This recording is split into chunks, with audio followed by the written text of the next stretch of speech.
Hello and welcome to the Doofcast, a film and TV podcast from Doof Media. My name is Scott Daly and I am your host, and I'm joined as always by my creation, Matt Freeman. How's it going today, Matt? Oh, it's going well, Scott. Sir, today I will be the Prometheus and you will be the Conmetheus? Anti-Metheus? Anti-Metheus. That's right, because this week on the show, our series Deconstructing the Films of Sir Ridley Scott continues with the director's 20th film. We're finally in the 20s now, Matt, where that means we're almost done. Yeah, wow. We knew when we were starting this journey that Ridley Scott had a lot of movies, but I feel like I'm a whole different human being than when we started. I think I am too. This week we're talking about Ridley Scott's Prometheus. And then after we finish that conversation, Matt, I wanted to have a quick conversation with you about Joe and Anthony Russo, the Russo brothers. They were in the news this week. They said some things that made some people mad, and I thought it'd be fun to at least talk about them because they are the directors of the biggest movie of all time, or should I say the second biggest movie of all time, because Jim Cameron's Avatar took that back when they re-released it. But I think it's worth talking about them and their career and what they have to say about things, because not everyone gets to make the biggest movie of all time. True, that's true. Only some people. Yeah. So that's going to be the show. Sounds good, right? Yeah. Should we say at the top here, go watch Andor. Like, everyone needs to go watch Andor right now. I think we're just going to be pinning to the start of all of our podcasts for a while. Just go watch Andor. It's the best thing on TV. It's the best Star Wars in 35 years. Sure. I won't even argue with that. It's incredible. It's incredible TV. It didn't even have to be Star Wars. It's just really good. Go watch Andor, please. Yeah. Please. That's the thing is it's not just like, oh, it's the best Marvel thing on TV or whatever. It's like, no, it's the best TV show. Anyway, Yep. Yeah. All right. Let's get right into it and begin our discussion on Ridley Scott's Prometheus. These are ancient civilizations that were separated by centuries, and yet this same pictogram was discovered in every one of them. They're smiling. I think they want us to come and find them. We're all here because of a map you two kids found in a cave. Not a map, an invitation. From whom? Please tell me you can read that.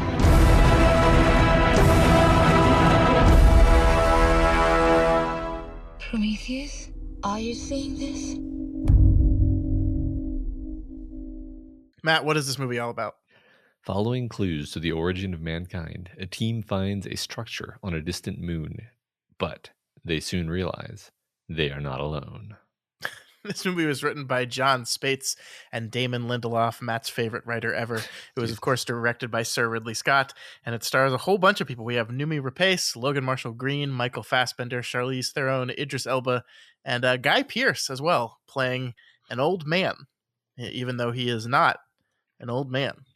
Which, I think that's almost a great way of starting to talk about the movie, funnily enough, because that's an example of how I think the movie is a mess, where clearly there were just so many changes and decisions that were altered halfway through, and just sort of a train wreck of ideas and themes and character arcs not really working. So yeah, the reason why Guy Pearce plays a super old man is that there were several scenes where David, the android, goes to speak to Wayland in his like VR hypersleep sim, and in his VR sim he is young hot Guy Pearce hanging out with supermodels on a yacht or something like that, which you can see why that would have been a thing because he's obsessed with youth. Like, it kind of makes sense. And sure, but then they chose to be like, no, we're going to withhold the surprise that Wayland is on board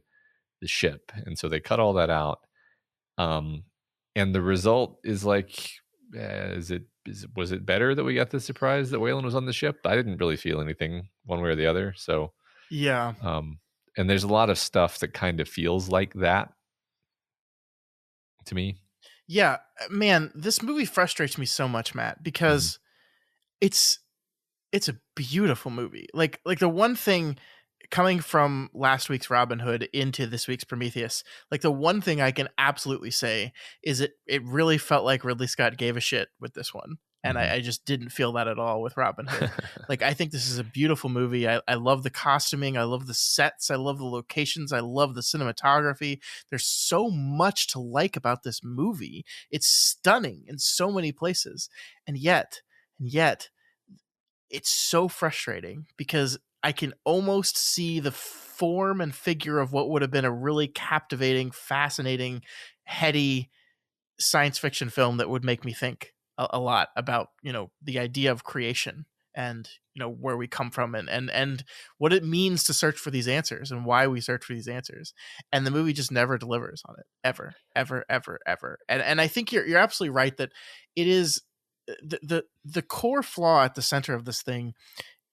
And I think this is true for Alien Covenant as well, which we'll get into in a few months, probably. The idea that we're trying to tell an original science fiction movie, but we're also trying to put it in the Alien universe and make it a semi prequel to the Alien story. And so we have to do both of those things kind of simultaneously. And they never felt like they fit together, at least in any kind of real way. And so it just like, okay, now we got to cut over here and do the Alien, the scene that reminds us of an Alien moment just for that, just to do that. And then, okay, we can move on to the stuff we're really interested in doing. Yeah. The way the movie works best for me is as just an example of Lovecraftian horror, where it's weird, it's bizarre, it's inexplicable.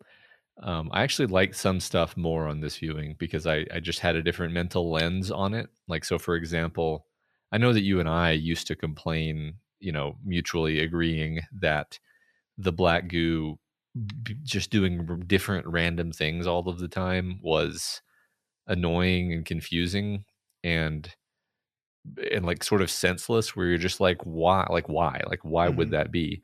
And watching it this time, I was like, I really think what they were doing is they were thinking back to the original Alien film and recognizing that one of the cool things about that movie is that the alien looks different every time you see it. It grows way faster than it should. It behaves in ways that don't make sense. It's truly alien in the sense that it doesn't follow the rules that you're used to seeing in, animals. And so the black goo is sort of an extension of that concept, where it's life, it's anti-life, it mutates, it kills, it changes, it turns you into a monster, or it makes you have a baby monster inside of you, or it makes you melt, or it makes worms turn into snakes that go down your throat, and all of that is like, yeah, it's basically, the Doyleistic reasoning for doing the story this way is because they're carrying this idea of true alienness, and I think that carries through also to the engineers, the giant humanoids, because they also do a lot of things that don't make sense. Like their actions don't make sense. They're like, if you really think about it, like their bioorganic Giger like architecture and technology, it's like why would you build stuff that way, right? And it's like it just hints at such an alien sensibility, it's not like they're just like big people. Like they clearly have a whole different way of perceiving the world and thinking about stuff. And the first thing they do when they try to talk to them is he rips off the guy's head and kills him, and the guy never says a word. Which it's all. I think I saw more thematic coherence on this viewing than I have on previous viewings. I agree with that. I think I enjoyed this movie a whole lot more than I ever have. I still did not think it's a very good movie, though. But I totally agree. I think, I went back and read my terrible article that I wrote about this movie, by the way. And there's some situations, by the way, where I just realized, I was just wrong. I was just wrong about this movie, which is why you should always critique yourself and not assume the worst about a movie. Because I made assumptions in that thing that I watched it this time, and I was just like, oh no, that's just incorrect what I said there. And actually that character motivation makes perfect sense in this instance, which is not to say they make perfect sense everywhere, but yeah, I think there's a lot of really interesting things this movie's trying to do. I mean, obviously there's this ongoing thing between children and their their parents, right? This idea of creation, both seen in the engineers creating us creating David, and then just fathers and sons, or fathers and daughters, and this really fascinating examination of those relationships and what it means, and what a creator wants from their creation, and what a creation wants from their creator. I guess the main problem I have, and I will mainly chalk this up to me being stupid, possibly, is just I don't actually know what the movie in the end is saying about any of those things. Like, Mhm. I think the movie ends with Noomi Rapace's Elizabeth Shaw character, hopping into an alien ship and saying, "Okay, we're gonna go get our answers." And I was like, "Wait a minute, wasn't that what we were doing with this movie?" Yeah, what? And spoilers for Alien Covenant, she don't get them there either. Yeah. So like, I guess if the conclusion of the movie was that the idea of looking for these kind of answers is a fool's errand, is not something that we should be doing, is not something that matters, is not something that like to go to your creator, whether it be your father or your literal creator, god, alien being, and go, "Why did you make me? Why am I here?" To ask that question is foolhardy to begin with. Then I could be like, okay, I kind of get what you're doing with Yeah. me, movie, but I don't think it's saying that. Yeah, it's interesting because there's one scene that makes me think it is, but then you're totally right that the movie ends on this like hopeful musical swell of like, no, we're gonna go find the answers. But the scene I'm talking about is when he rips off David's head and bashes Wayland Yutani in the head, or Peter Wayland. Best And scene in the it, whole movie. it So is, good. and they're lying there, and the old man says, "There's nothing," and the android says, "I know." Like, that was my favorite moment, because it's basically like this: the arrogant hubristic man has finally realized, like, no, there's no answer. It's there's no good reason. There's no reason that you're going to find so cosmically satisfying, because what you have here is David, who really, by all accounts, is superior to a human. Mhm. And the reason he was made was basically egotism. It was Wayland's self-aggrandizing egotism that led to the creation of David. um, and that's like such a disappointing answer. And I mean, David says as much, I think, in a different scene where he's like, "Can you imagine how disappointing it would be to meet your creator and realize that they're kind of a piece of shit?" Yeah. And it's the same exact thing that's happening. So totally think all of that's there, but then it's sort of undercut by the ending. Like, Mhm.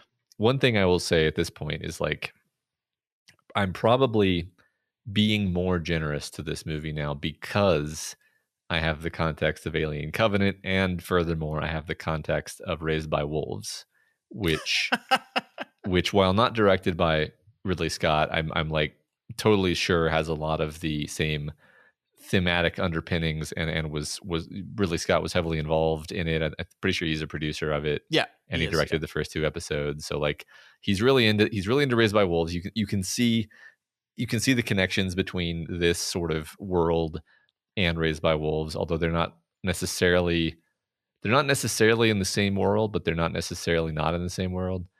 And just now that I understand more what he was going for, I'm able to see more of that in this film. Although I totally agree with you that it's extremely muddled and impossible to figure it out from just watching this film by itself. Yeah, I mean, because I just feel like I feel like there are 2, maybe even 3 movies at war with each other in this thing. That like, we want to do the monster movie sequences. We want to do the everything with the geologist and the biologist when they're stuck in the tunnel, and everything there. We want to do that. We want to recreate the alien sequence. Like, we have to have the alien quarantine sequence where Ripley, aka Charlize Theron, like, prevents them from coming in. Again, the correct move every time. That is the correct move to make. so we want to recreate these moments, but then also we want to have these really heady examinations of things. And so we're, like, there's so much going on in this movie that I'm just like, what does this have to do with anything? What are we doing with these characters? What are we doing with that? Like, some of the greatest, gnarliest moments in the movie are like Numi Rapace like getting a cesarean section while conscious. Like, that's gnarly shit, and I actually love the way that whole sequence is filmed. But like, I can't help but be like, what are we doing? Like, was that just, that would be really cool? I mean, could we squint and say that ties into the creation creator thing, that there is this kind of inherent conflict between creator and creation where they will always be trying to supplant each other in some way? I guess so, but like, this was an alien forcefully put in her. Like, she didn't actually make this thing, and then she's saved by it later. And what does that mean? Are we saying that is that meaningful, or is that just her being clever? Yeah, I think it's interesting because I agree with you. There's a lot to like I really like everything having to do with David, and partially I'm just a sucker for androids, but also I think Fassbender is doing fantastic. I think the idea of the character of David here is kind of a fun and unique thing in science fiction. It's not like the idea of an android is unique, but the idea of like an android, an anthropomorphic android who like basically hates and resents his creators, but is still kind of beholden to obey them. He does a great job with it, and he really does. I think Michael Fassbender is the best part of this movie, like by far. He's incredible. I totally agree with you. I kind of wish actually that the movie allowed itself to focus more on him and less on everything else. And I kind of understand, like, you can't really make him your protagonist because he's so androidy, you know? But I actually think the idea of the way the movie kind of tries to hide his motivation throughout most of it really kind of hurts it in that regard, because like, we're so much focusing on the mystery of what David is doing and who's he doing it for. And we seem very much to be playing in the typical alien thing of every alien movie, there has to be an android, and then the android is always going to be secretly working for the company who we hate. We hate the company, and they're going to secretly work for the company, and they're going to, all other priorities rescinded type stuff, Yeah. And so I think like that is obviously what the movie's trying to get you to think, and I think that clouds some of the other stuff that he's doing, because like the big moment where David drugs the Holloway character, Logan Marshall Green's, drugs him with the goop, was something that I, for the longest time, I was just like, why is he doing that? What is he doing this for? Is it just to fuck around and find out? Like, is that it? And I think we've actually, like, you and I talked about this earlier today, and I think we've gotten to the bottom of perhaps what is going on here, but it's so clouded in the mystery of that we decided to make it a mystery that Wayland is actually on the ship the whole time, and he's secretly communicating with David, and they're planning something. They've got some weird ulterior motives to be here, and that takes up so much of what the early driving force of the plot is, that it just gets in the way of, I think, the larger themes going on here. Yeah. No, I totally have always been totally baffled by the idea of why does David drug him with the goo, and I think you finally actually cracked it for me by simply saying, like, Wayland's goal is to not die, and so he's basically experimenting with the goo to figure out what it does, and he's experimenting on Holloway because he doesn't like him very much. And it's really as simple as that. The keeping Wayland's secret kind of confuses you away from figuring that out, and then also the fact that you don't really know if David is trustworthy or if he's just obeying his own sort of ideas. Yeah. Like, I'm still not certain that that's true, by the way. I'm still not certain that he was trying to follow Wayland's edict by doing that, but it does at least provide an explanation. Yeah, I don't know. I think the way the movie makes the most sense to me is that David is actually operating under orders the entire time. He is not like free enough to be doing his own nefarious dealings. I think it's just that we kind of see who he really is in the way he reacts to certain things. Like, I think you're absolutely right. The great thing about Fassbender's performance in this movie is it is so clear to me that he hates all these people, that he finds that himself superior to them in a lot of ways, especially characters like Holloway. But he's kind of forced into the situation where he can't exercise his own free will. I mean, I guess the Lawrence of Arabia of it all is pretty interesting, right? Because that's the movie that David is watching at the beginning of this film is Lawrence of Arabia. It's he says it's his favorite movie. He quotes it later. He dyes his hair to make him look a little bit more like um, Laurence Olivier. That's the wrong person. Sorry. Whatever. He's really, as Peter O'Toole is his name. Sorry. He's really into this movie, and this movie is kind of about T.E. Lawrence kind of visiting the Middle East and kind of becoming a hero of the Middle East in a lot of ways. So like kind of going into a place that, you know, it's one of the original white savior movies in a lot of ways. But so I don't know. Is there anything there you can pull from that? Maybe like he feels that he is the Lawrence coming into the world of Arabia, and he's just kind of better than these people, and so he's gonna teach them the right ways. I don't know. There's not. I'm almost certain there's something there. I just can't figure it out. You know, it's another thing, and that's the thing is I'm really trying hard not to be like, no, it's just a bunch of bullshit, Scott. Because there's a strong impulse for me to do that. Like the thing with like the match where he's just he seems to be obsessed with the idea of like oh, it hurts.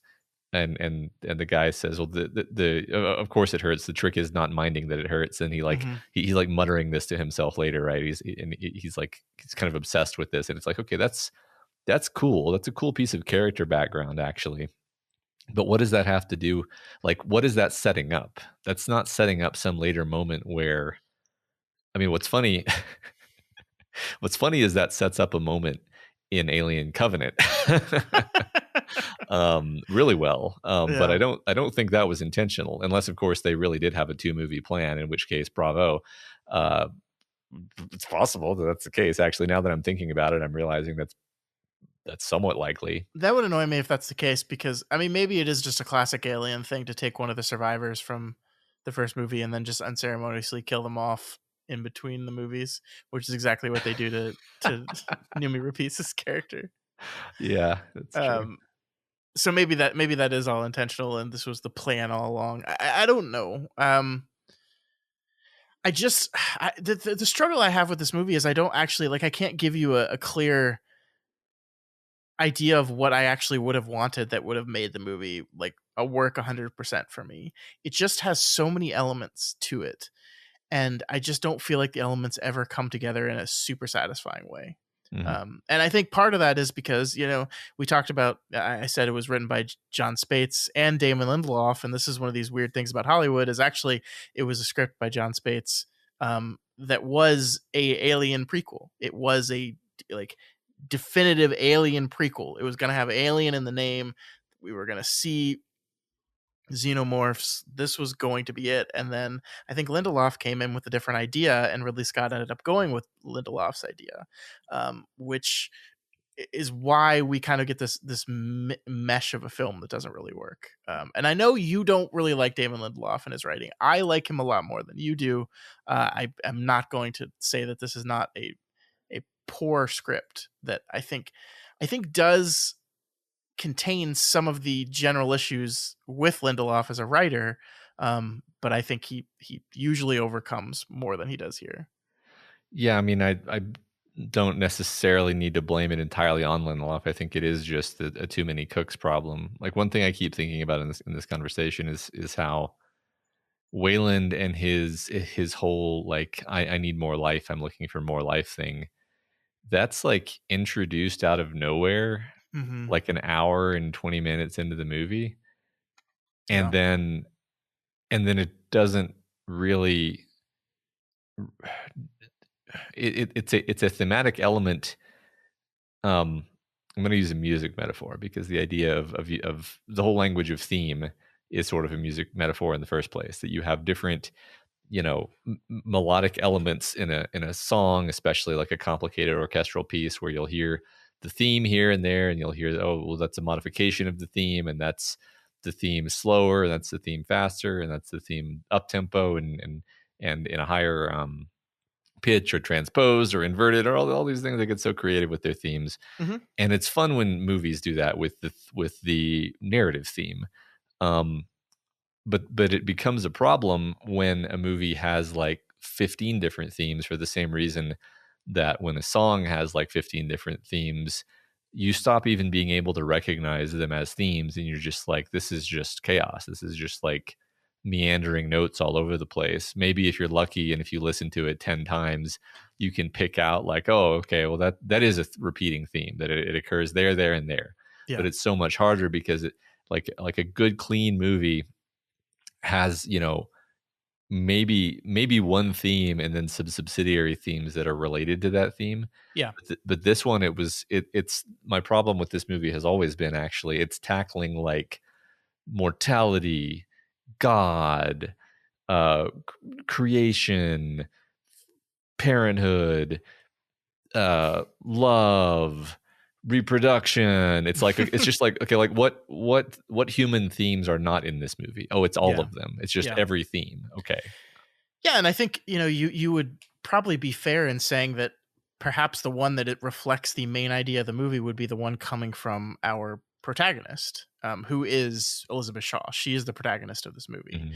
And her big struggle is one of faith, right? Like that's her big thing. Is she is clearly outspokenly Christian in this movie. She wears a cross around her neck. It's very important to her.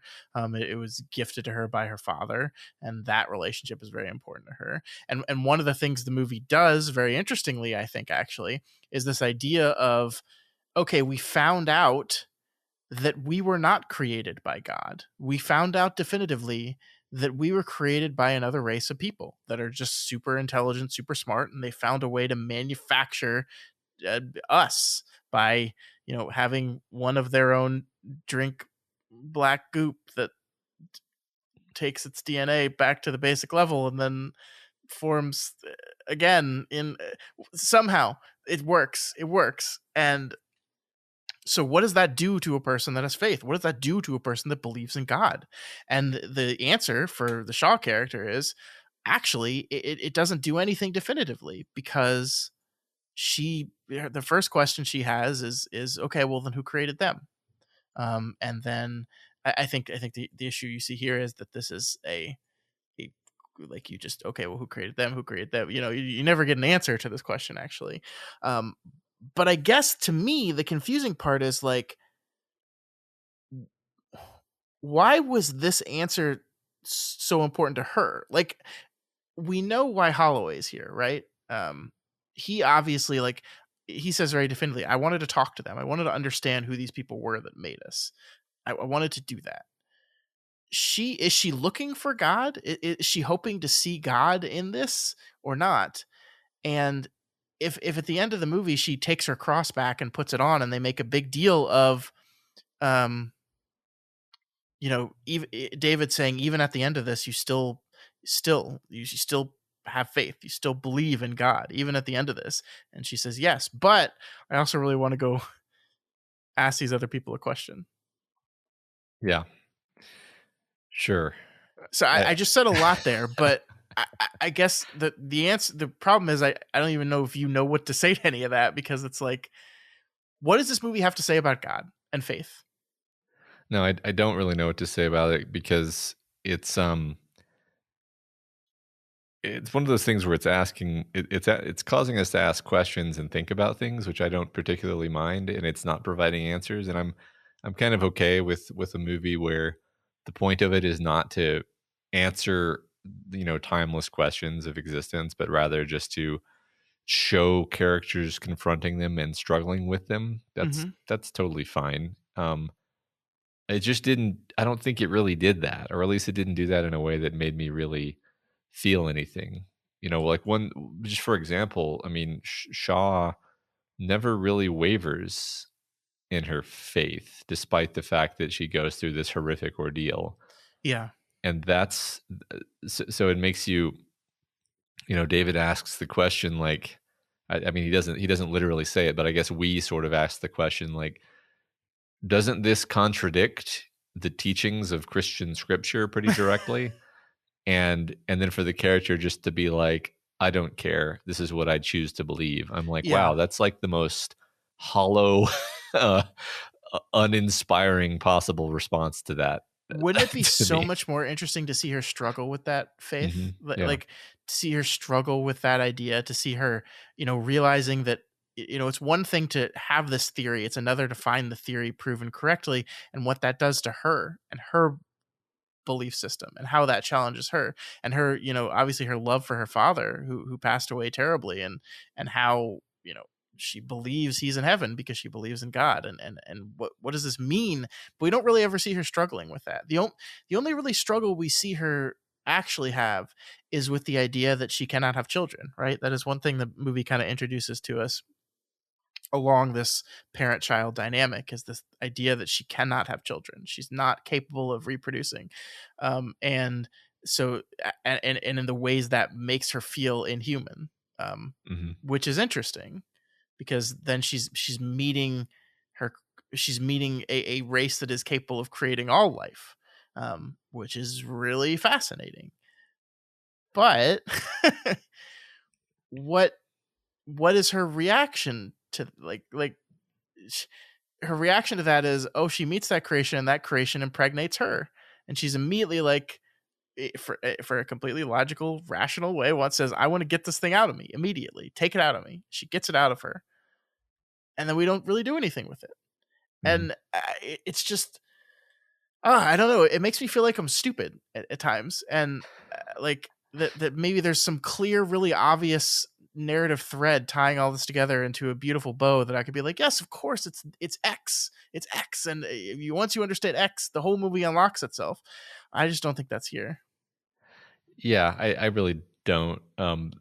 Even after having the context of Alien Covenant and Raised by Wolves, I'm not sure that specific question is ever really answered in a satisfying way, or the closest thing that we sort of get is in Raised by Wolves. I think I can say this without spoiling, but yeah, Matt, nobody watched or will watch Raised by Wolves, which is the worst tragedy in the world. But like, basically, the idea in that story is that, the God that you worship is real, but it's not what you think it is. The God that you worship is a real being, but he sucks. And you've been tricked, actually. And then it's like, well, then how do you react to that knowledge? Because in that show, I think there are people who say, this is a trick. This isn't what I thought it was. This isn't what I bargained for. And then they break with it. And then there are characters who say, well, it's whatever, it is the thing. It is the God that I was worshiping. It doesn't matter that its nature isn't what I thought it was. And you can kind of take that and you can apply that lens to this story. And again, I'm doing a huge lift for this movie because it doesn't really have this. But you could say, like, you think what your creator is, and you have or you have a wishful thinking attitude about who your creator is, and then you find that it's something horrible. And then it's like, well, how do you react to that knowledge? And in Shaw's case, she reacts by sort of being like, I am not going to allow this new knowledge to change my perception of, the goodness of God. Okay. Retract though, because I did have a thought while watching this, specifically thinking about the on its face hilarious idea that the reason why the aliens are coming to kill us is because we crucified Jesus. Which is what Ridley Scott has said in an interview. He felt that was a little too directly religious imagery, so he didn't include it in the movie itself. But in his mind, that was what happened. Yeah. That the aliens were mad at us. We were being too violent, so they sent an engineer to teach us how to be better. And that engineer was Jesus Christ, and we killed him. And then so they said, "Fuck these guys. We're gonna goop them to death." Yeah. So once again, I'm required to take stuff from outside of the movie to make the movie make sense, which is bad. But what I was going to say is Shaw is a Christian, meaning the God she worships is literally the engineer that they sent Sure. Yeah. to teach the lessons of pacifism. And I think it's at least really interesting, the idea that one of the dominant religions on Earth, in the present day of real present day and presumably present day of the movie is the one that actually is like, yeah, let's do what the engineers said to do. And then the engineers sent their death fleet to wipe out Earth. And it's like, well, you don't need to wipe us out because we did crucify the guy, but we actually listened to him in the end. Mm-hmm. And so that's at least interesting to me. I don't know that I know what to do with it exactly still, but it's something I never thought of before. Now, wouldn't it be really interesting if she saw the engineer saw the cross around her neck and recognized it as like a symbol of the crucifixion that they are aware of was what kicked this whole thing off? That would be interesting, right? Yeah. Yep. I think you're so right. And I think I want to go back to something you said a while ago, is the idea that this is a movie of, it doesn't need to go out and answer all these big, profound questions, but it needs to show characters react to the discovery of some of the truths behind some of these questions. And the problem I have is that I just feel like the reaction is always the least interesting one possible.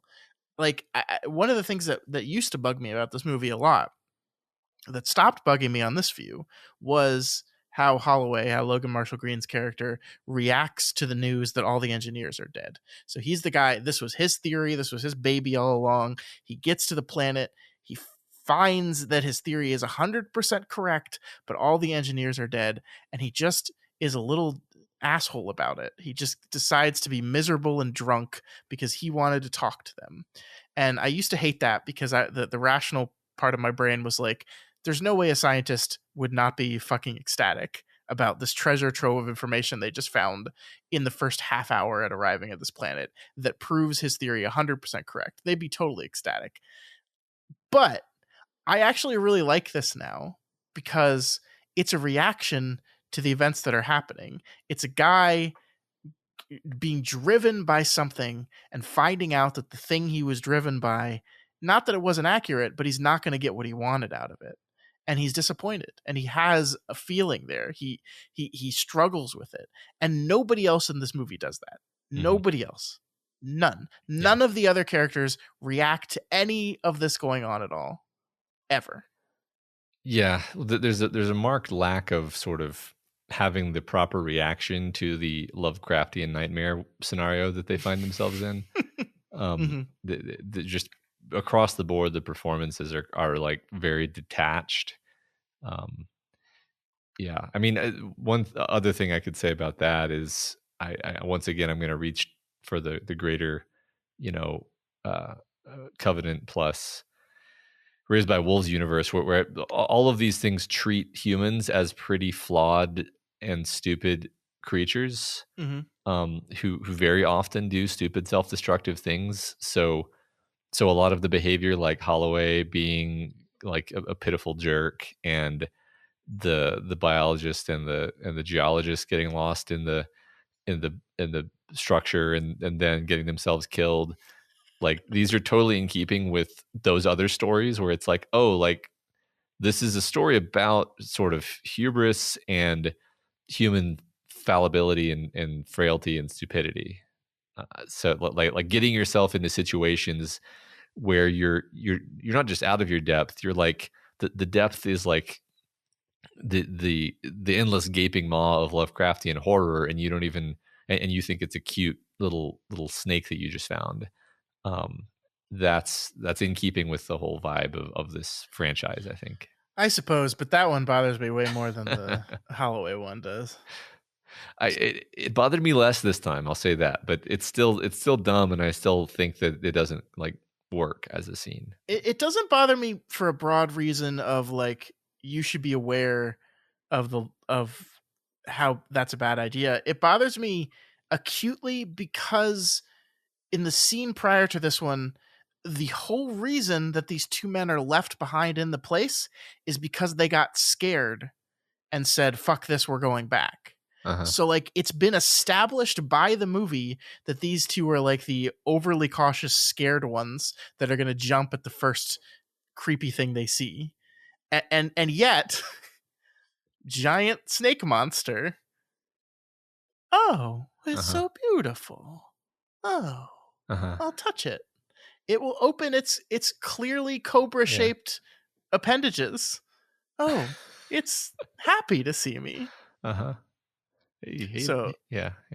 That's actually the frustrating part. Like broadly, like a broad statement on how people should or should not act in crisis situations. Like I don't want to make that one, but if you take the time in your movie to establish a character that behaves a certain way and then immediately contradict that, my conclusion is, what are you doing? You don't know. You don't know what you're doing. Yeah. There's lots of stuff like that, which is just baffling. Like the other thing I'm thinking about is how the geologist is like, don't talk to me. I'm an asshole. I'm just here to make money. And then like 20 minutes later, in terms of screen time, they're just like best buds. And that side of his character never really comes up again or becomes relevant. So it's like, why did we introduce him that way, storytelling wise? Like what was the narrative purpose of introducing him that way, only to sort of completely turn around on that and just have it not matter? I actually remember, this is shaking off some cobwebs, I remember a take that basically a theory, I guess you could call it, that like those two men are having a tryst, and that's like part of the reason why they wandered off from the group. And, interesting. And like, and also maybe part of the vibe of like why he was being rude in the first place. And then when it comes to the Cobra, like maybe he's trying to like impress him. Right. Like, and it's like, you have to reach for stuff like that because so much stuff doesn't make sense. And you're just like turning it over in your hands. Like, what angle can I look at this from that makes it make sense? And you come up with stuff like that. You know, it's not super well supported, but it's the kind of thing where I'm like, I have to reach. There's so much stuff that makes no sense that I have to reach for something like that. Yeah, I guess I guess that's a plausible explanation. Sure. It still doesn't explain why they were so cold to each other. I don't know. Like ultimately, it doesn't matter. Like the things with the theming not tying up bother me way more than like, oh, this guy acted like an idiot around a snake monster. Like that doesn't matter ultimately. If everything else the movie was doing right, except for dumb guy reaches for mouth of snake monster instead of running away from it, I would be like, this movie's great. So I don't think any of that breaks the movie, but it is a symptom of a larger problem for sure. Yeah. I mean, so mostly we've been talking about ways in which the story doesn't work for us narratively. I think this is one of the examples of, like, we've said several times at this point, like half of Ridley's movies are great, amazing, you know, all-time films because they start with a really strong script and then he executes on it really artistically and it just all comes together. And this is one where it, you know, does not have that script. It does not have a solid, airtight script with good characters and clever plotting and focused theming. And so Ridley can't, he can't add it in post. He just kind of goes with it, and we end up with a mess. On the directing side, like you said earlier, you know, it looks really cool. It's got a really cool aesthetic to it. Like both like the human lander ship and like I actually really like their spacesuits. Oh, I love the spacesuits. They're great. Yeah. The Giger architecture is very cool, very creepy, very atmospheric. I paid more attention to the music this time. I like the music. I like there's one cool moment when David he's in the engineer ship bridge, and all of the like holograms are floating everywhere, and it's like this transcendent moment, and there's this swell of music, and then suddenly the holograms all die and the music cuts out instantly, and it's just a really cool effect. Yeah, man, there's so many sequences in this movie that are so good. I love the ion storm, whatever it was. Like, I loved the practical effects there. A lot of this movie was practical, by the way. But obviously that wasn't entirely. But I love that sequence. Like I said, I love the C-section sequence. I think that's gnarly as hell and really fun. I actually, like, as much as I hate the scenario, I love the squid baby fighting the engineer sequence. Actually, like, that's terrifying, and just how long Ridley Scott holds on it and just allows us to see the thing struggle with it and eventually lose that struggle and be penetrated a good old-fashioned alien way. I think that's wonderfully done. We've already talked about the ripping off an android's head and beating its creator to death with it. It's pretty fucking awesome. There's so much good in the filming of this movie and the style of it, that it is really just a bummer that the plot just lets you down. Yeah, no, the style, it's that's actually one of the things that I liked more on this viewing, and I don't even have a good explanation for that. Like, I think for some reason I thought the engineer design was super corny looking previously, and now I think I liked it because I just changed my opinion on what they were trying to do, basically, and I'm like, yeah, it's sort of a grotesque monster mockery of a human, and like their eyes are really weird, and like that stuff really worked on me this time, where I like the uncanniness of it. I actually liked it, instead of being like, oh my god, this is so corny and stupid. I think what it was is, when this came out, I was disappointed because fundamentally the space jockey, right, the giant figure sitting in the derelict ship in Alien, it was this fantastic mystery, and you're just like, oh, what is that? That's so cool. My perfect kind of Lovecraftian element, where you're like, it's inexplicable and weird, and it's confusing, and you never are going to find any more information out about it, and that's perfect. Oh no, it's just a big albino guy. Oh, okay, that sucks. That's super disappointing. Especially since now you've like killed this fun mystery for me, because now every time I watch Alien, I'm gonna see a giant muscular dude sitting in the chair instead of the unknowable mystery. So now I've had some time to process that. I'm no longer thinking about that, and I'm just kind of seeing the design for what it is, and I'm able to appreciate it with kind of different eyes.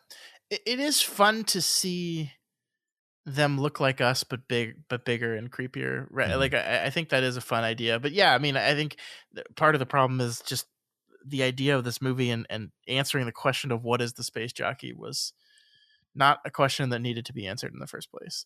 And it would be cool, it'd be meta and cool if that was part of the point of the movie, that like, oh, you wanted us to tell this story about this? Well, the answer will not satisfy you ever. So I guess it's possible that I don't think, whatever. Yeah. I don't think that's what the movie's doing. I don't know. Now that you've said it, I'm like, yeah, I'll just pretend that's the case, and it'll make me like the movie more. Yeah, I mean, I think actually, honestly, if you had asked me 2 weeks ago, like, why people like this movie, I would have been like, I don't know. I don't understand why, because there are people out there that really do like this movie. And older me, 2 weeks ago me, would not have been able to tell you. I see it now. I do. If you allow yourself to get past the stupid story parts and allow it just surrounded by the beautiful camera work going on in this movie. I can absolutely see why people love this thing. It's gorgeous. The designs are so good. Like one thing I will say, we didn't talk about this specifically, but the wardrobing, man, like not even in the suits, in how each character is kind of defined by the outfit they wear. You know, you Charlize Theron in her like super fucking tailored sharp suit, and then you have Logan Marshall Green, who's always wearing like flip-flops and a baggy hoodie and some capris or something. It's like, oh, he's the chill dude. Got it. I see that. I can see everything. You know, the captain is like the grizzled old kind of exhausted captain, and he's always wearing like not as informal as Logan Marshall Green, but pretty informal clothing. I love how that all comes across. I love the work that was done there. Like really helps characterize the few characters that matter. But you just have to be able to look past all the other stuff. Yeah. One final, negative comment is I just really didn't like Logan Marshall Green's performance. I found it grating, and he for some reason he chose to take this like flippant kind of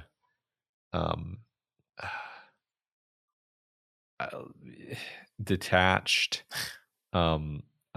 mocking attitude, which I don't understand why you would choose to go that way with this character, with given who he is, and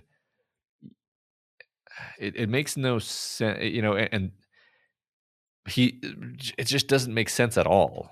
I don't like it's hard for me to even articulate, because it's like, why would you choose to do that, this archetype of character, and then play him that way? I don't know. Do you know what I mean? Do you know? Yeah. It is really interesting. I don't like. It feels like they started with the end of him and worked their way back. With the guy that was so pissed off and disappointed by the answers he got when he got there. They started with that version of the character, and then they built backwards from there. And so it feels like George Lucas telling Hayden Christensen to play Anakin Skywalker like he's an asshole because he's going to turn into Darth Vader. Yeah. When actually they should have played him as, incredibly charismatic, likable, kind person, and then that's the tragedy of what happens. And in this, it felt like he should have been incredibly inquisitive, incredibly into it, excited, and then the turn of him getting disappointed and sad, means something. Yeah. Right. Because he seems bored from the beginning. Yep. This is exactly the problem. Like when he's giving the little like speech at the beginning, he seems checked out, and like this is all a joke to him. And you're like, and I'm supposed to believe that he's so crushed and disappointed later. It's like, I never believed that you gave a shit at all. Like, as far as I can tell, you're just tagging along with Shaw, and she's the only one who actually cares. Yeah, the direction was like, play it aloof or something, and he played it so aloof that he was a doof. Yeah, but not the good doof, like not the bad one. Not the good kind of doof. Yeah. No, it's funny because I really enjoy Logan Marshall Green in the movie Upgrade. Like, he's super fun in that movie. It's just so, I don't think it's like, oh, he's a horrible actor. I think it's just like something in the way he was guided, or maybe just the way he chose one way or the other. I mean, I think this is one of those cases, honestly, where you have to point your finger at the director a little bit, because I think so. Yeah. If the overriding decision for the entire performance is a certain way, then the director, it's their responsibility to be like, no, that's not what's called for here. Yeah. And far from it, that was apparently the choice. I also thought his death was a little bit weird. I guess again, and this is a problem of character motivation, not actual events, but like, he realizes he's sick and dying, and then he's like, just go. And then he purposefully gets himself set on fire. I was like, I just don't understand why we had to do it that way. Yeah, it was a weird scene. It was one of those weird scenes. Actually, I was thinking about this as I was watching it this time. I was like, this is the kind of scene where you write it in the script and you're like, nah, I'm a genius. Mm-hmm. And then it comes time to film it, and you're like, physically, how is this supposed to work? Mm-hmm. Like, nothing makes sense, actually. Like, Numi Rapace is standing on this giant 40-foot wide platform, and she's like, you stay back. And it's like, we could just go around you. And then how are you going to keep Numi Rapace from going toward Holloway? Oh, we're going to have the captain hold her. Why would he do that? Doesn't really make sense. Like why would he hold her at that point? Or is it even the captain? Who is holding her and I why? don't even remember. But all of it struck me as like, this is day of filming trying to figure out how to make the actual physical mechanics of a scene work when it just physically doesn't work. Yeah. And you kind of tell because of the way the camera cuts around the fact that Shaw is like just kind of standing there while all the stuff is happening, mm-hmm. instead of rushing forward to do something. Yeah, I agree. Like it happens. I think it all just happens very fast, and I feel like that's part of the second half of this movie. Things just start escalating, like very, very quickly, almost too quickly. Like it's a very slow burn of a movie in the first half, and then from the moment Logan Marshall Green gets set on fire, it's like then suddenly Numi Rapace wakes up, and we're not clear. Like, I don't know. Do you like the transition from the scene of Holloway getting set on fire to the scene of Shaw waking up on the table, David trying to remove her cross? I'm like, how did she get here? Did she pass out? Like, Yeah. How did we get there? Yeah. And then from there, like she learns she's pregnant, and then like 3 seconds after learning she's pregnant, suddenly, like the thing moves for the first time, and she starts doubling over in pain, and like, we have to get this out right now. And she just goes, and then she fakes unconscious while some of the other characters prep her for cryo, and then she beats them up, and then bam, bam, bam. C-section, bam, bam, bam. Guy Pearce is alive. Bam, bam, bam. We're going in. Guy Pearce is dead. End of movie. And it's just like, whoa. We just like, it's like they went 20 miles an hour for an hour and a half, and then 100 miles an hour for the last 30 minutes. Yeah, and interestingly, this movie is under 2 hours, right? No, I don't think so. Oh, okay. I remember seeing the time. 2 hours and 4 minutes. Okay, it's just slightly over. It's the Ridley Scott sweet spot, which is 2:04 to 2:10. Okay, then never mind. I was gonna say that it felt like, once again, one of those cases where like maybe there was a longer cut that they butchered, and that's why certain things feel rushed. But I don't know that one way or the other. Yeah, the decision to have her beat up the other two technicians, scientist people, like you're like, wait, like, why would she do that? Like, those guys aren't. It's just like, I think a lot of the movie, they really did realize that stuff wasn't working, and so they were like, if we just rush past this and just have people do things, then things will be happening too fast for you to think of questions like that. It is really interesting that the movie chose to have such a big crew and then really only characterize like 6 of them, right? Mm-hmm. I think we're told at the beginning that the Prometheus has a crew of 17 people, and really, with the exception of a handful, none of them matter. Like those 2 people individual, like I don't think they were ever named. They're just beaten up by Shaw and then left from the movie. And that's something that I think both Alien and Aliens did a very good job of, is that every member of the crew was a character and had a personality, and we learned about them. Now I think Aliens is a little different, that half the people die very quickly at the beginning of it, but I just felt like, why not just lower your crew and have some more time to meet these people and understand their dynamics a little bit more. Yeah, and then in this, there's like, when Waylon wakes up, there's like 2 guys there, and you're like, who the hell are these guys? Did they know that Waylon was there the whole time? Who were they in cryosleep? Yeah. Yeah, no, seriously, I don't even know how many people. It seems like a lot of people. You're right. Like, there's the one scene where they're all in like the auditorium, and you're like, you never see these people again. Another piece of stupid trivia that always stays in my brain is like, I don't know if this actually made it into the final cut of the movie, but like at one point at least there was like a security officer guy who like you never see his face, but his name badge says Batty, and it's like, and I'm just like I'm like pinching the bridge of my nose because I'm like okay, like you know that if you do stuff like that, just to be clear, the implication is that this is Roy Batty from Blade Runner. Yeah.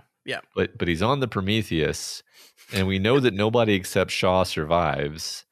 So you're just being cute. Yeah. But like if you're just being cute, that means you're not being serious. And if you're not being serious, then what are we doing here? That's, I mean, a lot of the movie is just being cute with the alien references too. Like I think that scene you were just talking about, the briefing scene, is meant to echo the aliens briefing sequence, you know, where they tell all the soldiers why they're here.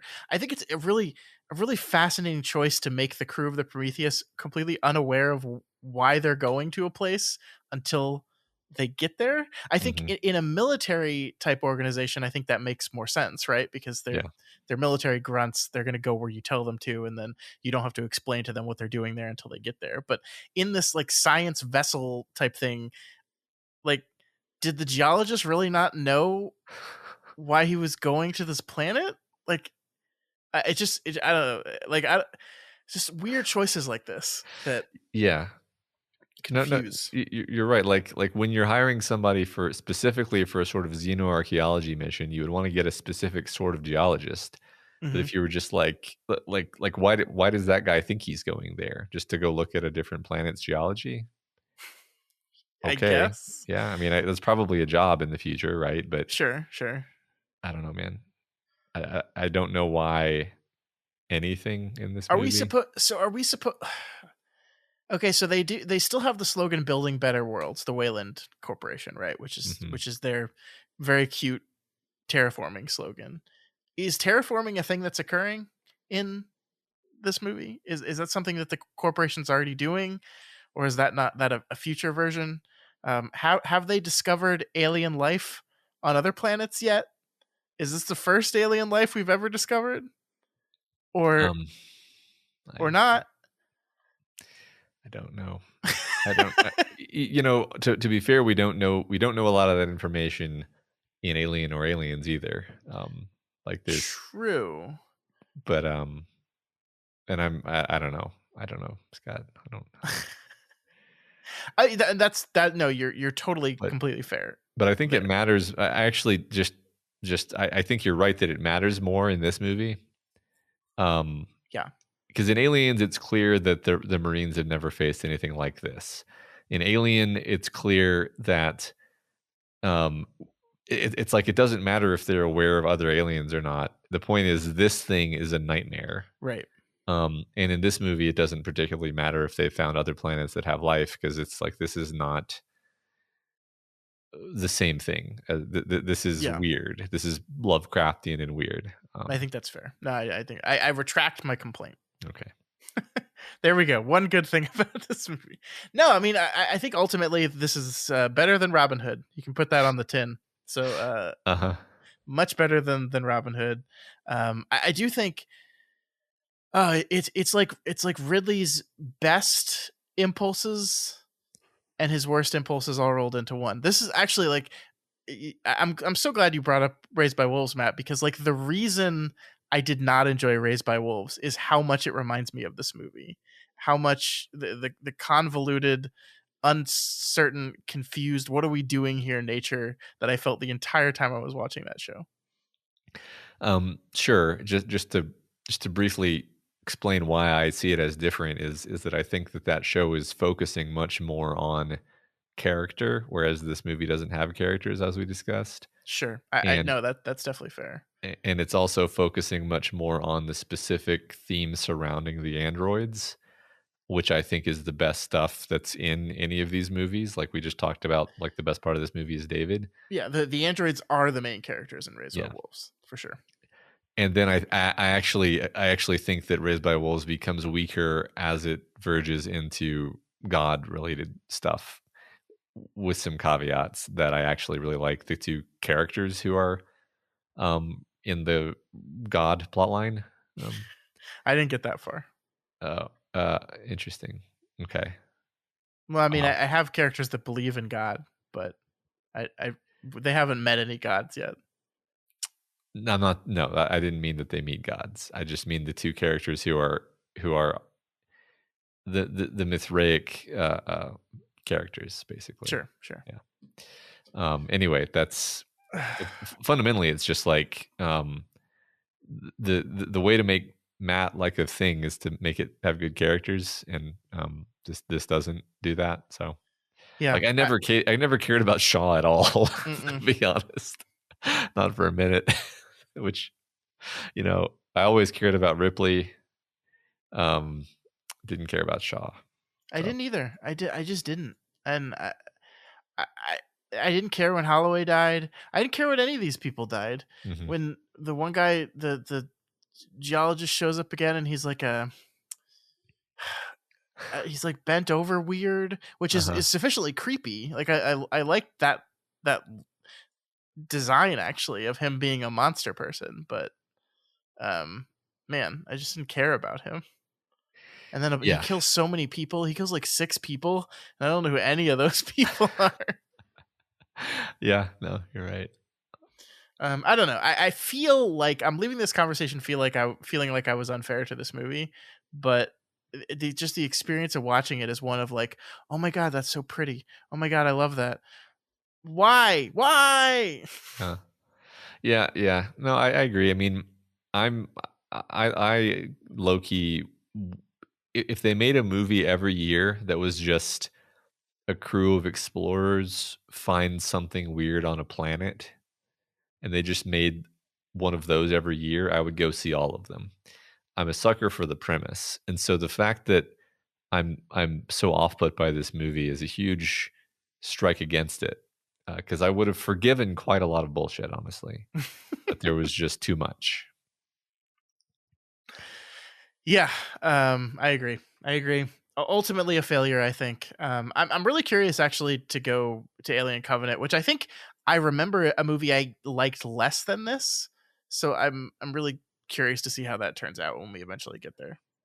Yeah, I think what I'll predict is that we end up saying that it's much less ambitious than this movie, but it's also much clearer in what it's doing. Yeah, I think that's probably a good guess. Okay. Doof. All right, Matt. Let's talk about the Russos. So, the Russo brothers, you know them as those guys that made the Avengers movies, the post Joss Whedon Avengers movies. They are some of the most successful directors of all time, and they were in a Variety piece this week, and they said the following, and I want to talk to you about this. Okay. He said, "This is a shoot the messenger situation," Joe says. "I'm just telling you what I see as a guy who's been in this business for 25 years. I don't know that the market is going to be able to support art house films the way it did in the past," which is a completely rational thing to say, I think. But he pissed off a lot of people. They said that they saw movie theaters as antiquated and increasingly irrelevant. Discuss. Just to take them at their word, it seems like they're just watching trends in terms of where the money's going and what sorts of things can be supported by that, and just calling it like it is. It reminds me of something that Matt Damon said on Hot Wings. Hot Ones, Matt. Come on. Hot Ones, sorry. Presumably because his defenses had been lowered, but he said, I don't have a pull quote on me, but something along the same lines where he's like, the whole economics of filmmaking has shifted over the last decade or two, and you just can't like you just can't make the same kinds of movies you used to be able to make. It doesn't work. Yeah, I mean, it helps that I think the Russos have a huge, many million-dollar deal with Netflix, so they're a little bit motivated to say things like this when Netflix has made it pretty clear that they're just not interested in the theatrical model at all. I think they're making an exception to that with the Knives Out sequel, but I think that is literally just because Rian Johnson said, I will only agree to this deal if you give me a theatrical window. So I think they're putting the Knives Out sequel Glass Onion in theaters for like 7 days and then it's just going to be on Netflix. Yeah. So obviously, they have a vested interest in saying that streaming is the future because Netflix is giving us hundreds of millions of dollars to make whatever we want. But I mean, it's interesting. Like, I don't know. I just find them interesting as directors. These are the guys. One of the big things they did that I knew them from before the Avengers was they directed episodes of Community. They directed, I think, 14 episodes of Community, including the ping pong episodes, which is obviously where they got their bona fides for big action sequences. And I said ping pong, I meant paintball. They directed the paintball episodes of Community. And then suddenly they come on the scene doing Captain America, the Winter Soldier. Their first, I think, big feature-length film. And then they kind of given the keys to the Marvel Universe. And they stuck the landing, I would say. I don't know if you agree with that or not, but I thought Infinity War and Endgame were pretty good movies. Yeah, no, I think we were and remain very positive. I mean, I can honestly say all of the. Okay, so I'll just the Russo brother directed movies are Captain America: The Winter Soldier, Captain America: Civil War, Avengers: Infinity War, and Avengers: Endgame, and I think that those are all good movies. I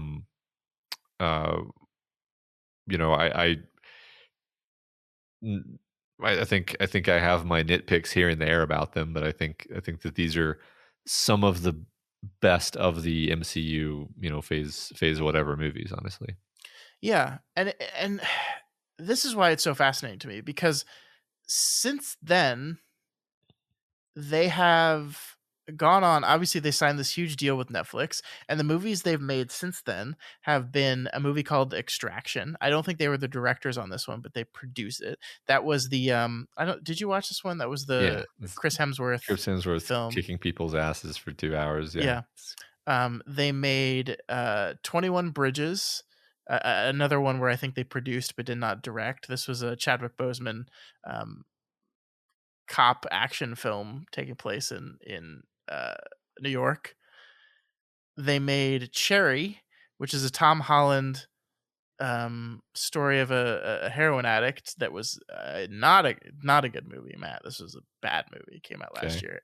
And they made The Gray Man, which came out this year, which is another one of those entirely forgettable Netflix. Like, they spent $200 million on it, and you're like, why? It's just incredibly average in every single way. Huge names in it. It has Ryan Gosling, Chris Evans, and Ana de Armas in it. Like, huge names. But is just, I watched this movie and I literally cannot remember a single scene in it. And so, like, they seem committed to do this because I think they're making a sequel to The Gray Man. I think that's one of the things they're working on right now. Okay. And I know they're working on a sequel to Extraction. Yes, they're that too. Yeah. Which, I'm actually excited about that. So somebody actually kind of tried to sell me on The Gray Man, not like, oh man, you'd love this movie, it's the best. More like it's exactly it's I don't remember their exact words, but sort of the vibe was like it's an action movie that just goes down smooth, and you'll enjoy it. Which for me, I like the Alien versus Predator movies.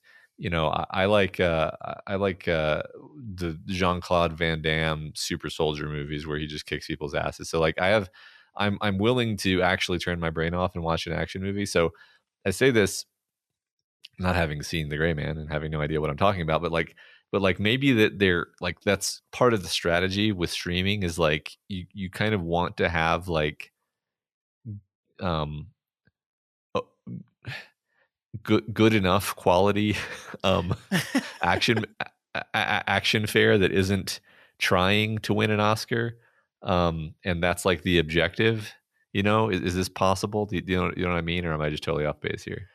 No, I think you're, yeah. Look, these are movies designed to be watched while you're doing other things, like while you're on your phone or doing the dishes. Like that. Yeah. That is the design of them. And in that regard, yes, I think you probably enjoy this film. But I can't even say that with a lot of confidence because I literally don't remember what happened. Well, yeah, because you weren't watching it. You were on your phone. No, but I was. I did. I promise. I know. I believe you because you're a real film watcher. You're not like me. So it just fascinates me that they took this they could make any movie in the world, right? Like when you make the biggest movie ever, you can do anything you want. Ask James Cameron. He's making 17 Avatar movies. Like they just let you do whatever you want. And they've taken this and they've turned it into these movies that are, as you said, kind of the junk food of the film world that you can just, it goes down smooth, but you'll forget it in the morning. And I find that a fascinating choice to take. And the reason they were in the news, by the way, is because of this Variety profile, which they also announced that they are going to be making the Disney live action Hercules film. So as you know, Matt, Disney is making all these live action movies, and it's a venture that has been incredibly successful for them. The Lion King live action film, as much as everyone that I read online hated it, made so much money. I think it made $1.6 billion. It was a huge, massive hit. So the Disney is going to be doing this for the near future. They're doing it to the Hercules film. And Joe and Anthony Russo said they're going to make it a TikTok inspired movie. I don't even know what those words mean. So here's what they said. I've got 4 kids, so I can identify Gen Z habits pretty accurately. They don't have the same emotional connection to watching things in a theater. And they also said there are questions about how you translate it as a musical. Audiences today have been trained by TikTok, right? What is their expectation of what the musical looks like and feels like? That can be a lot of fun and help us push the boundaries a little bit on how you execute a modern musical.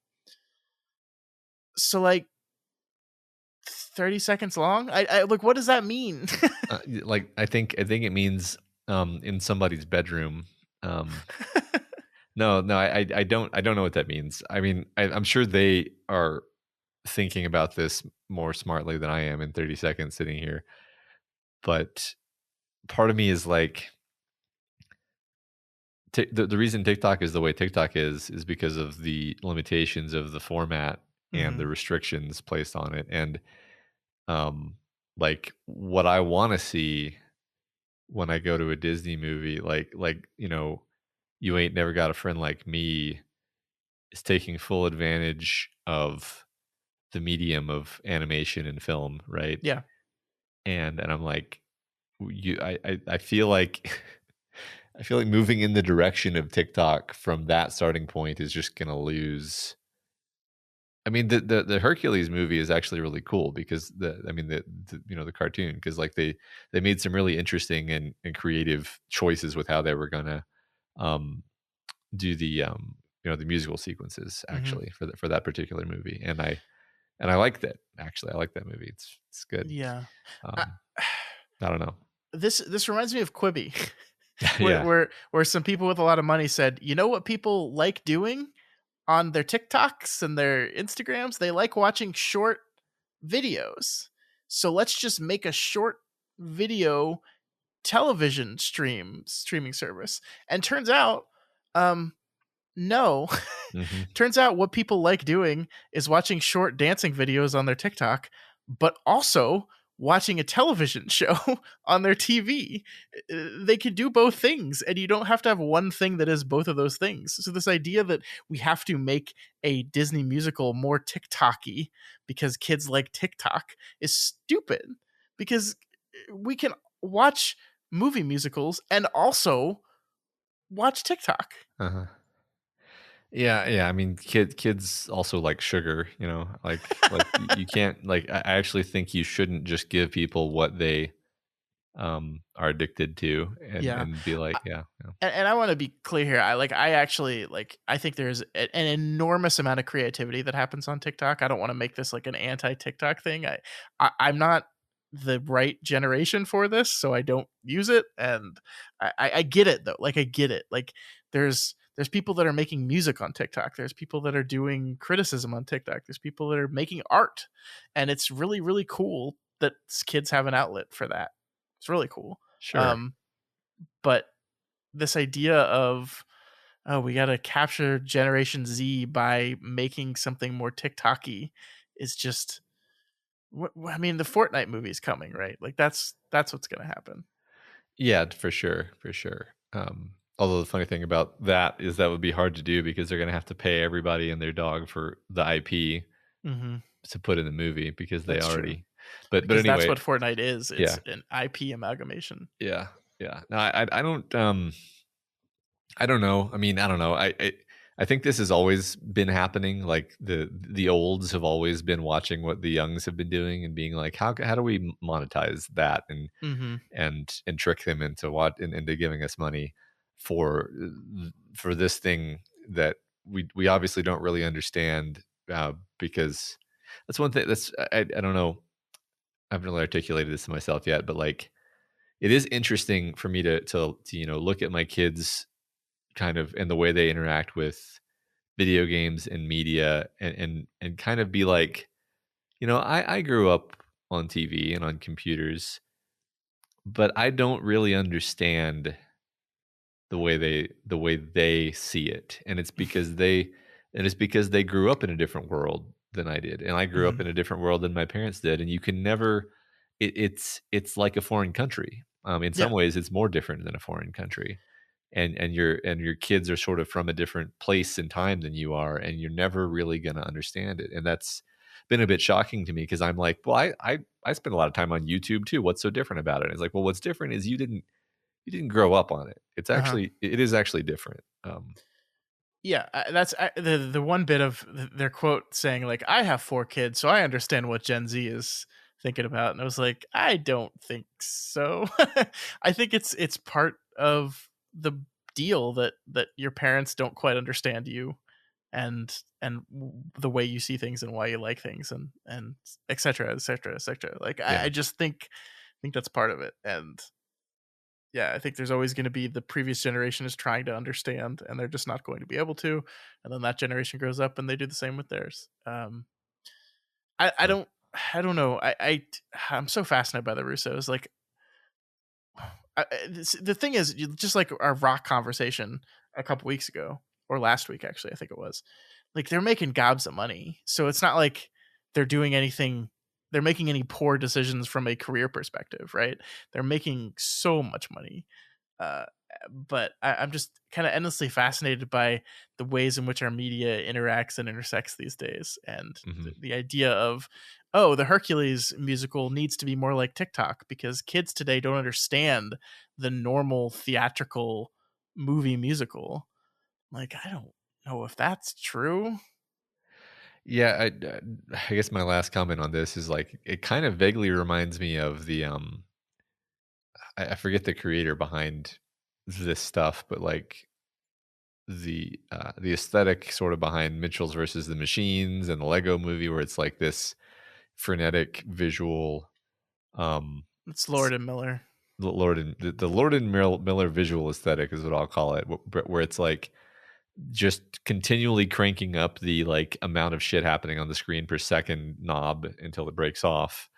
But that's not what I think of as TikTok though. So like that TikTok is not that. So yeah, well, and that, I mean, I guess the question I have about that is, did Lord and Miller and the people that work under them, set out to say, we're going to set this movie at a fast, frenetic pace because we're trying to attract a certain generation?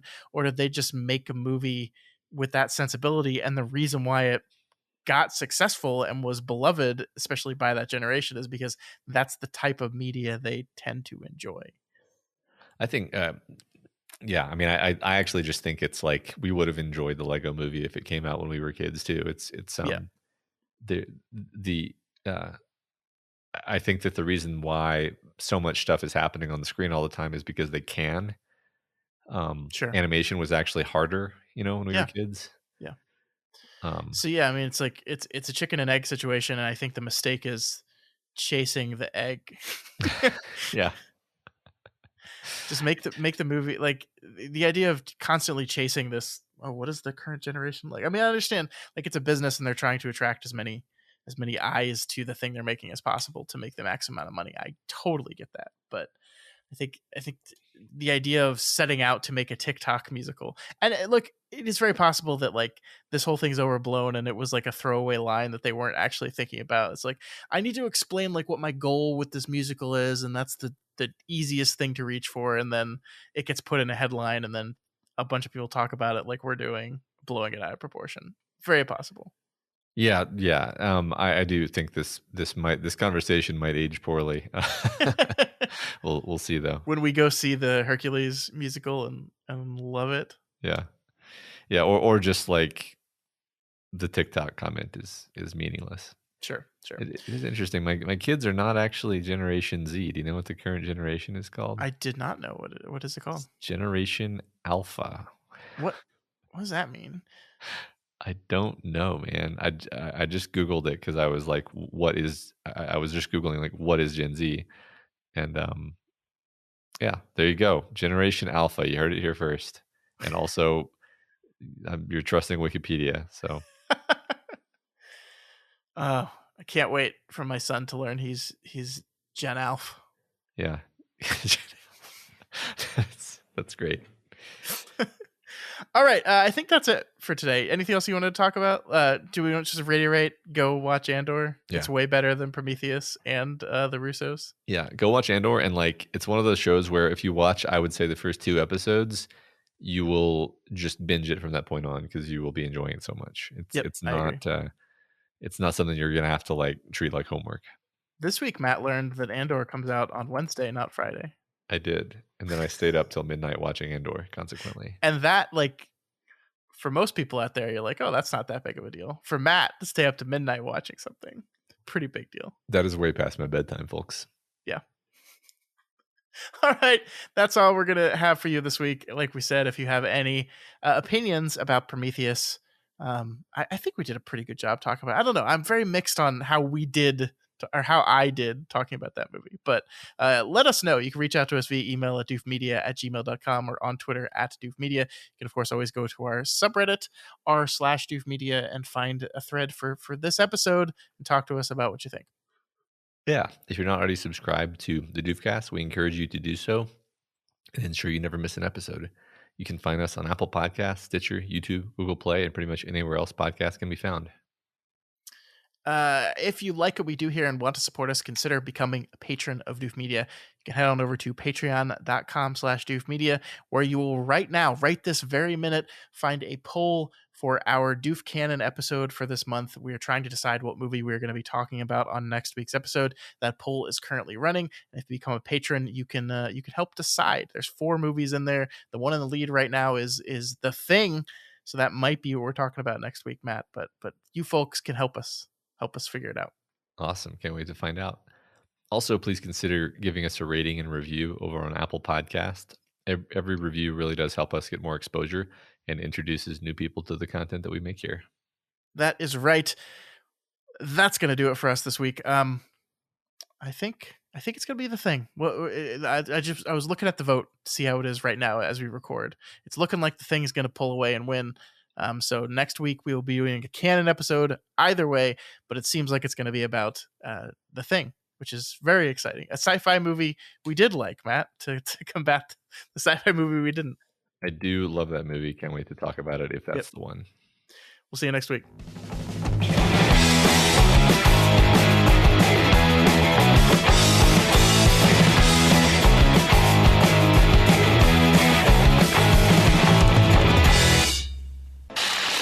My name is Doof, and you'll do what I say.